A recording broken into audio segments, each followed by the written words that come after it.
Il y a maintenant 2 ans, une nouvelle équipe PGO poursuivait l'aventure des répliques de la célèbre Porsche 356 Speedster. Aujourd'hui, l'entreprise est devenue grande. Nous vous invitons à voir comment se fabrique ce petit roadster. Aujourd'hui, l'usine PGO s'est déplacée à Saint-Christol-les-Alès, toujours dans le sud, multipliant sa surface par 10. Rien que ça. De cette nouvelle usine sortent déjà près de 100 véhicules par an. Une copie de Porsche réclame à elle seule 180 heures de travail. Tout est réalisé à la main. Dans l'atelier de confection, chaque poste est rigoureusement organisé. La chaîne de montage ressemble à une vraie chaîne de montage. Près de 25 personnes opèrent activement dans l'usine. Elle n'était que 15 il y a un an. 2 files de postes de travail divisent l'atelier. Voici la partie préparation.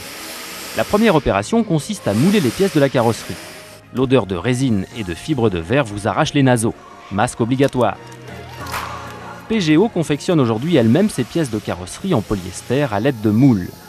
La coque est ensuite poncée, manuellement toujours. Une petite ponceuse électrique opère certes la première partie du travail. L'essentiel est effectué grâce à une fine feuille de papier de verre bien serrée entre les doigts charnus du chirurgien qui ne laisse rien passer. Le poste suivant est entièrement dévoué au châssis, fraîchement débarqué de la Puebla au Mexique, où sont produites les dernières coques. Ce châssis se voit amputé de 27 cm au niveau du tunnel de transmission. La soudure a pris le dessus sur la résine. Une fois les carrosseries apprêtées, direction la cabine de peinture toute neuve. La suite se passe de l'autre côté des ateliers. Les carrosseries bâchées attendent de recevoir leur lot de garniture, intérieure comme extérieure.